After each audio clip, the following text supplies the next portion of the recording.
Bonjour à tous. Nous recevons Christophe Letin, qui est directeur général de Stentis.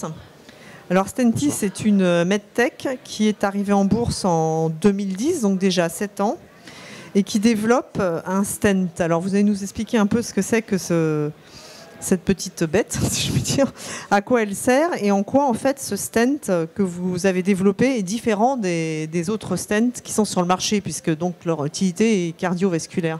Absolument. Merci tout d'abord pour cette interview. Bonsoir. Donc effectivement, Stentis a fait son introduction en bourse en 2010 et Stentis développe et commercialise un stent. Donc un stent, qu'est-ce que c'est? C'est un petit ressort pour le traitement de la pathologie coronaire, donc de nos artères du cœur. Le cœur aujourd'hui est un muscle cardiaque qui est irrigué par 3 artères coronaires. Ces 3 artères permettent le flux sanguin d'irriguer donc les tissus sanguins.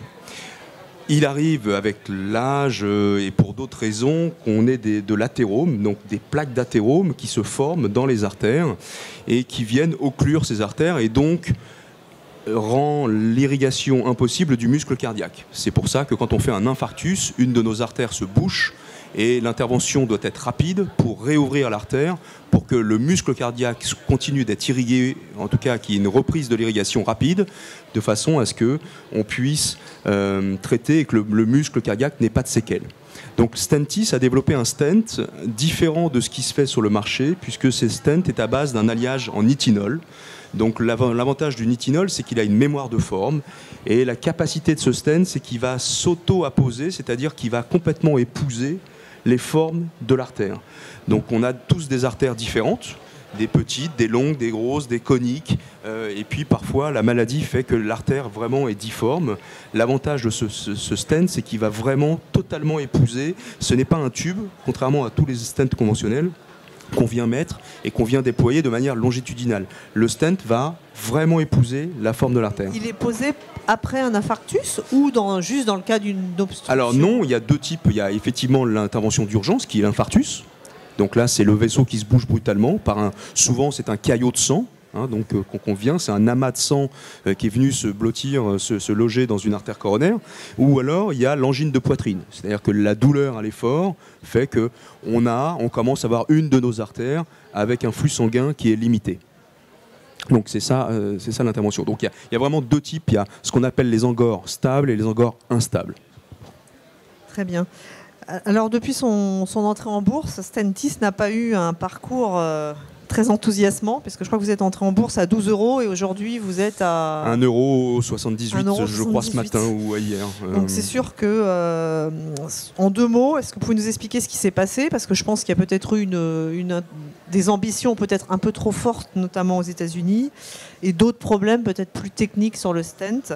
Comment êtes-vous arrivé à avoir cette... Enfin, vous êtes là depuis très peu de temps, donc vous reprenez les rênes. Voilà. Mais... donc moi, tout d'abord, juste quelques mots sur mon parcours. Moi, ça fait 23 ans que je travaille dans le marché du stent.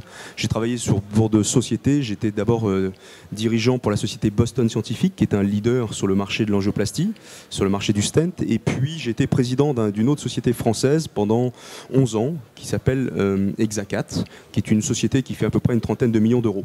J'ai été président de cette société pendant 11 ans, et ce qui m'a fait venir chez Stentis, j'ai donc démissionné d'Exacat pour cette technologie.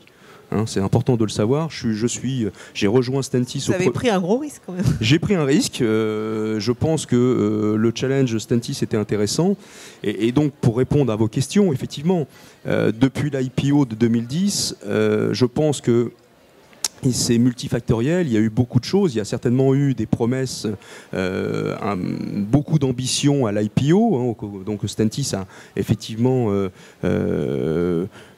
a attiré, a probablement émerveillé certaines personnes, mais et puis en parallèle, il y a eu une ambition très forte de la société d'aller sur le marché US très rapidement. Et je pense qu'on peut en tirer les conclusions quelques années après, c'est que justement l'intégration au marché US, c'est sûr que c'est toujours un marché... il faut savoir que les US, dans le marché des stents, c'est 40% du marché mondial. D'accord ? Donc ça reste effectivement le marché sur lequel il faut être, mais c'est toujours très dangereux et très risqué pour une société. Et notamment pour des medtech, on oublie souvent que le market access, c'est-à-dire l'accès au marché, c'est quelque chose de très très difficile, très compliqué, c'est multifactoriel aussi, c'est-à-dire il y a une culture du pays, il y a les règles du pays, il y a les règles cliniques en ce qui nous concerne, puisqu'on est obligé d'apporter des études cliniques. Et donc, si vous voulez, c'est vrai que Stentis a été ambitieux à cette époque et malheureusement, on a déçu puisqu'on a dû arrêter l'étude qui était en cours pour les États-Unis et effectivement, ça a évidemment fait dégringoler le cours. Il y a eu beaucoup de levées de fonds à chaque fois, très dilutives. Effectivement, on est aussi conscient de ça, on hérite de tout ça. Et puis en parallèle aussi, il faut comprendre aussi que le marché du stent, il a beaucoup évolué. C'est devenu, il faut le savoir, c'est un marché extrêmement compétitif. Le marché du stent, il y a un peu plus d'une centaine d'acteurs aujourd'hui qui fabriquent des stents. Donc ça, c'est un premier point. Et donc, quand vous avez un marché compétitif, vous avez une guerre des prix, vous avez une guerre de parts de marché. Et ce qui fait que, malgré toutes ces tempêtes, Stentis est toujours là, c'est sa technologie. La technologie reste unique. On est le seul stent en nitinol qui permet de traiter des indications spécifiques dédiées dans les blocs opératoires. C'est le seul produit qui existe.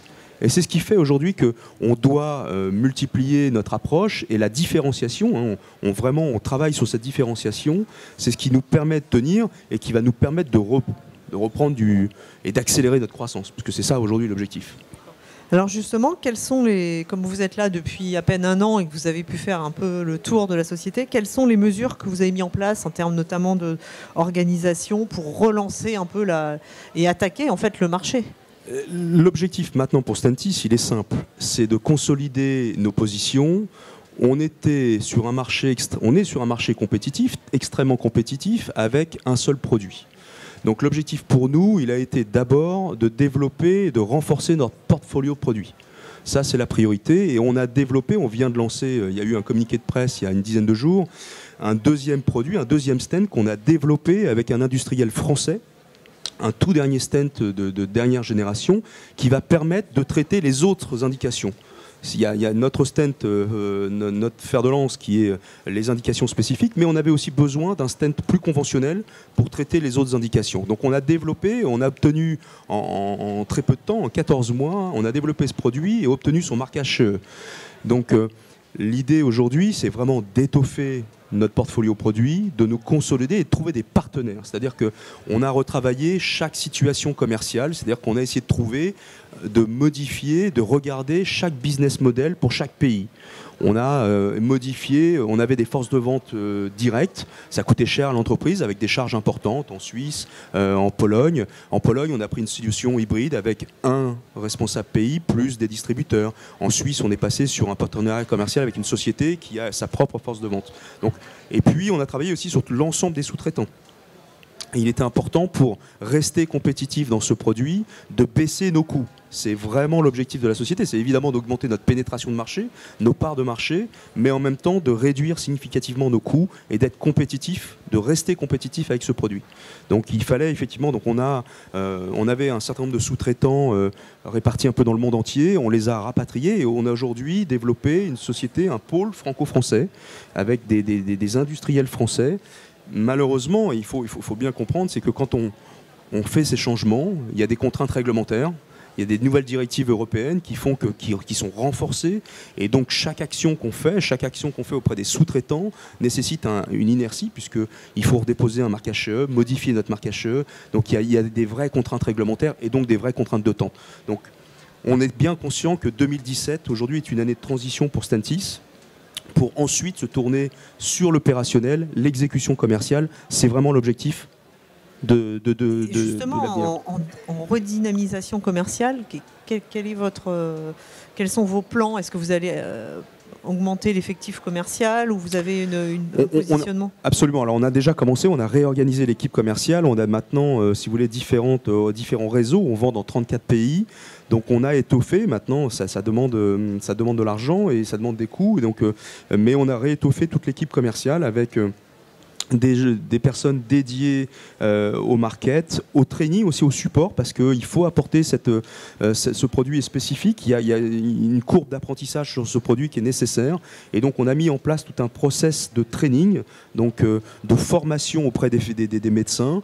Donc, on a 2 spécialistes thérapeutiques qui parcourent le monde et qui vont accompagner tous les nouveaux utilisateurs. Donc chaque nouvel utilisateur, va être accompagné dans sa méthodologie, accompagné dans ses indications. Donc on a étoffé notre structure commerciale. Encore une fois, mon rôle, c'est d'accompagner Stentis dans une phase qui était une phase start-up à une société structurée et qui, on l'espère, va devenir profitable dans les 2 ou 3 ans prochains. C'était la prochaine question, je le sais bien. D'abord, le chiffre d'affaires de Stentis aujourd'hui et à quel horizon Stentis pourrait devenir profitable? Écoutez, l'objectif, il est évidemment d'atteindre l'équilibre. Si je vous disais que l'objectif, c'est d'arriver à l'atteindre le plus vite possible, ça va dépendre de beaucoup de paramètres, mais c'est vrai qu'on fait tout aujourd'hui pour accélérer notre croissance, qui passera par l'ouverture de nouveaux pays, avant tout, et puis aussi d'élargir notre gamme de produits. Il faut qu'on renforce notre portfolio produits. C'est une obligation pour l'entreprise. Donc ça va passer par différents partenariats. Ça peut être. Et le chiffre d'affaires aujourd'hui de Stentis, il est de. Il est 7 millions. C'est un peu aux environs de 7 millions. Et justement, pour faire face à ces énormes géants de la medtech auxquels vous êtes confrontés, vous pensez quand même que vous allez pouvoir... On n'est même plus dans les géants de la medtech. Nos concurrents s'appellent Medtronic, Boston. Donc, pour prendre des parts de marché, c'est quand même... Je crois que notre stratégie reste la bonne, c'est-à-dire rester différent de ce qui se fait du mass market, du marché de rester sur un marché de niche avec des indications spécifiques, une spécialité, c'est notre force, mais il faut qu'on se rende compétitif. C'est surtout ça l'objectif pour nous, et on doit continuer à réduire nos coûts significativement. Si vous avez suivi les résultats du premier semestre, on a réduit la perte de 30%, donc c'est quelque chose qui est un focus. J'ai notre directeur financier qui est là, juste là, à qui je rends hommage, André Le Rebourg, qui travaille énormément pour réduire chaque coût de l'entreprise. Donc on se bat pour ça, de façon à ce qu'on soit... Encore une fois, l'objectif maintenant, c'est de tourner Stentis sur de l'opérationnel, sur de l'exécution commerciale et évidemment de la croissance. C'est ce qu'on attend de nous. Et justement, par rapport à ça, par rapport aux nombreuses levées de fonds qui ont quand même été dilutives, aujourd'hui, combien de trésoreries disposez-vous et est-ce qu'elles sont suffisantes pour atteindre en tout cas l'équilibre opérationnel? Écoutez, on a une position de cash qui était au dernier press release un peu plus de 10 millions, pas 10 millions 7, ce qui fait que oui, on a des projets structurants en cours qui vont nous permettre, on espère évidemment, de gagner en croissance dès 2018 et donc de répondre le plus rapidement possible, en tout cas à nos besoins. Donc voilà. Et j'avais une dernière petite question. Le marché américain, vous y avez renoncé, mais est-ce que à terme, vous pourriez y revenir, puisque c'est quand même le premier marché mondial. Je crois qu'il faut, encore une fois, il faut bien être conscient de la situation de la société. Et donc, on a beaucoup de marchés sur lesquels on doit être présent, renforcer nos positions, ne serait-ce que sur les marchés européens, les pays nordiques, par exemple, sur lesquels on n'est pas assez présent. L'Asie, pour lequel on a développé, on commence à vendre à Singapour, au Vietnam, en Malaisie, en Indonésie. Mais l'Amérique latine aussi, on n'est pas assez présent. Donc, on a beaucoup de marchés à renforcer avant d'aller sur le marché d'État. Et si jamais on décide de retourner, de tenter à nouveau, ça se fera avec des partenaires, ça ne se fera pas seul. Très bien, écoutez, merci beaucoup pour cette présentation. Merci à vous. Merci, au revoir.